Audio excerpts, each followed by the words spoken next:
High বন্ধুরা, আমি শ্রীমন্ত নতুন আবার একটি ধামাকাদার বাসের ভিডিও নিয়ে চলে এসেছি তোমাদের কাছে, যেইটি ছিল 16-20 রুটের ধামাকাদার বাসের ভিডিও ছিল।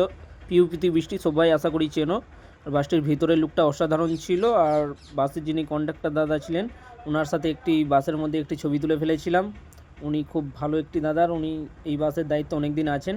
আর আমি তারকেশ্বরে গিয়ে এই বাসের সাথে ছবি তুলেছিলাম। এর ভিডিওটা দেখো, সুপার ফাস্টের মতো ছুটতেছে, এই বাসটাও চালাচ্ছে, উনি অসাধারণ চালায়। আর অনেকদিন ধরে ডিউটি করছে। আর গাড়িটি সুপার ফাস্টের মতো ছোটে। ভিডিওটি অসাধারণ হয়েছিল, দেখতে থাকো তোমরা। নেক্সট ভিডিও আবার দেখা হবে।